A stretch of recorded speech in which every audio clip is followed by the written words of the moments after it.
সাধনার সময়ে ধ্যানে দেখতে পেতাম সত্য সত্যই একজন কাছে শূল হাতে করে বসে আছে, ভয় দেখাচ্ছে। যদি ঈশ্বরের পাদপদ্মে মন না রাখি শূলের বাড়ি আমায় মারবে, ঠিক মন না হলে বুক যাবে। কখনো মা এমন অবস্থা করে দিতেন যে নিত্য থেকে মন লীলায় নেমে আসতো, আবার কখনো লীলা থেকে নিত্যে মন উঠে যেত। যখন লীলায় মন নেমে আসতো কখনো সীতারামকে রাত দিন চিন্তা করতাম, আর সীতারামের রূপ সর্বদাই দর্শন হতো। রামলালকে নিয়ে সর্বদা বেড়াতাম, কখনো নাওয়াতাম, কখনো খাওয়াতাম, আবার কখনো রাধাকৃষ্ণের ভাবে থাকতাম। ওই রূপ সর্বদাই দর্শন হতো, আবার কখনো গৌরাঙ্গের ভাবে থাকতাম। দুই ভাবের মিলন, পুরুষ ও প্রকৃতি ভাবের মিলন। এই অবস্থায় সর্বদাই গৌরাঙ্গের রূপ দর্শন হতো। আবার অবস্থা বদলে গেল, তখন লীলা ত্যাগ করে নিত্যতে মন উঠে গেল।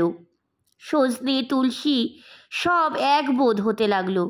ঈশ্বরীয় রূপ আর ভালো লাগলো না। বললাম, কিন্তু তোমাদের বিচ্ছেদ আছে। তখন তাদের তলায় রাখলাম।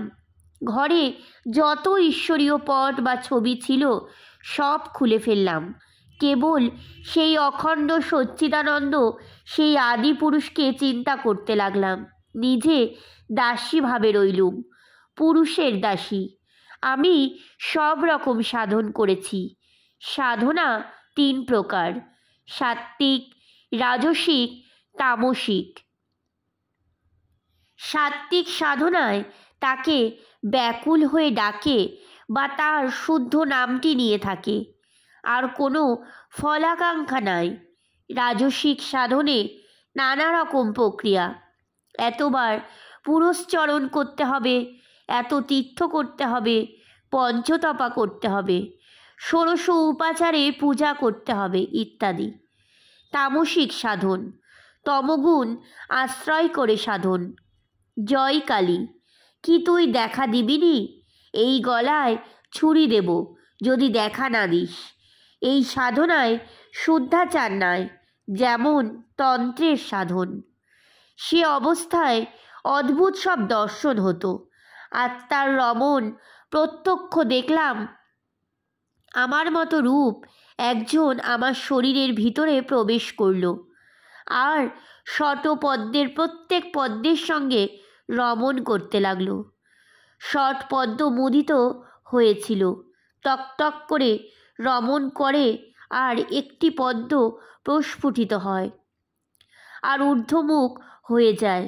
এই রূপে মূলাধার, স্বাধিষ্ঠান, অনাহত, বিশুদ্ধ, আজ্ঞাপদ্ম, সহস্রার সকল পদ্মগুলি ফুটে উঠল, আর নিচে মুখ ছিল ঊর্ধ্বমুখ হলো। প্রত্যক্ষ দেখলাম।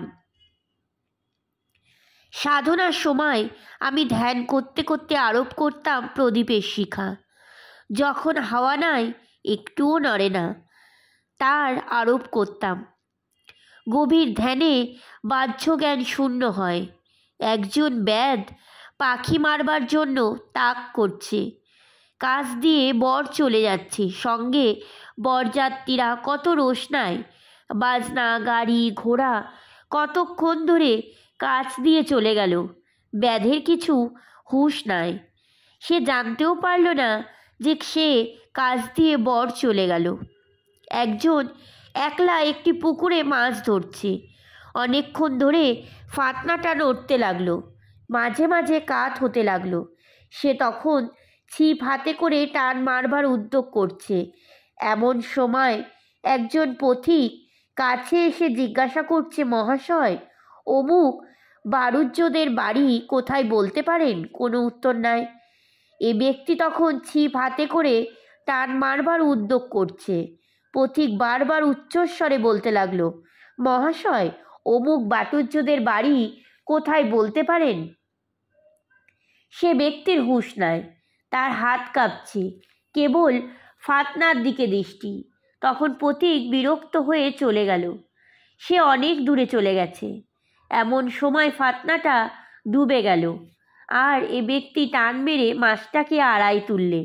তখন গামছা দিয়ে মুখ পুছে চিৎকার করে পথিককে ডাকছে, ওহে শোনো শোনো। পথিক ফিরতে চায় না। অনেক ডাকাডাকির পর ফিরল। এসে বলছে, কেন মহাশয়, আবার ডাকছো কেন? তখন সে বললে, তুমি আমায় কি বলছিলে? পথিক বললে, তখন অতবার করে জিজ্ঞাসা করলুম, আর এখন বলছো কি বললে? সে বললে, তখন যে ফাতনায় ডুবছিল, তাই আমি কিছুই শুনতে পাই নাই। ধ্যানে এইরূপ একাগ্রতা হয়। অন্য কিছু দেখা যায় না, শোনাও যায় না, স্পর্শবোধ পর্যন্ত হয় না। সাপ গায়ের উপর দিয়ে চলে যায়, জানতে পারে না। যে ধ্যান করে সেও বুঝতে পারে না, সাপটাও জানতে পারে না। গভীর ধ্যানে ইন্দ্রিয়ের সব কাজ বন্ধ হয়ে যায়। মন বহির্মুখ থাকে না, যেন বারবার বাড়িতে কপাট পড়ল। ইন্দ্রিয়ের 5টি বিষয়, রূপ, রস, গন্ধ, স্পর্শ, শব্দ, বাহিরে পড়ে থাকবে। ধ্যানের সময় প্রথম প্রথম ইন্দ্রিয়ের বিষয় সকল সামনে আসে। গভীর ধ্যানে সে সকল আর আসে না, বাহিরেই পড়ে থাকে। ধ্যান করতে করতে আমার কত কি দর্শন হতো। প্রত্যক্ষ দেখলাম সামনে টাকার কারি, শাল, একথালা সন্দেশ, 2টো মেয়ে, তদের ফাঁদি নথ। মনকে জিজ্ঞাসা করলাম, আবার মন তুই কি চাস? কিছু ভোগ করতে কি চাস?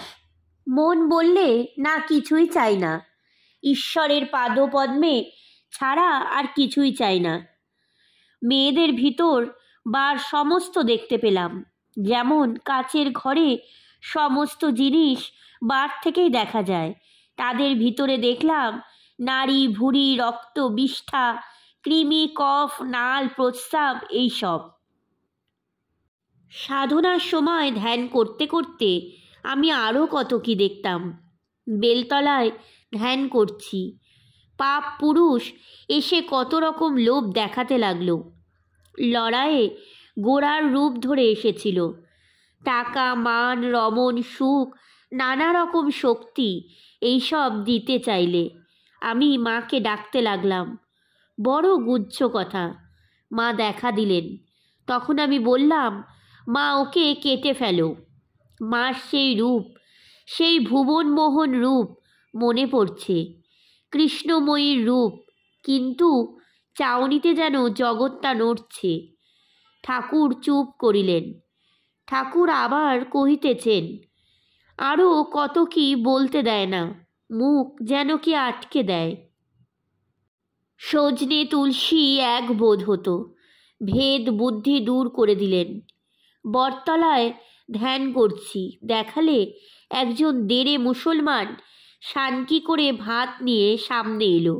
সানকি থেকে ভাত খাইয়ে আমাকে 2টি দিয়ে গেল। মা দেখালেন, এক বই 2 নাই, সচ্চিদানন্দই নানা রূপ ধরে রয়েছেন। তিনি জীব জগৎ সমস্তই হয়েছেন, তিনিই অন্ন হয়েছেন। ঠাকুর শ্রী রামকৃষ্ণ নিজ মুখে কথিত সাধনার বিবরণ দিচ্ছিলেন। সেই দিনটি ছিল 1 বৈশাখ, 12 এপ্রিল, রবিবার, 1885 খ্রিস্টাব্দ। বেলা প্রায় 3টে হইবে। সকল ব্রাহ্ম সমাজ ও সকল ভক্তদের সঙ্গেই ঠাকুর এই বিবরণ দিচ্ছিলেন।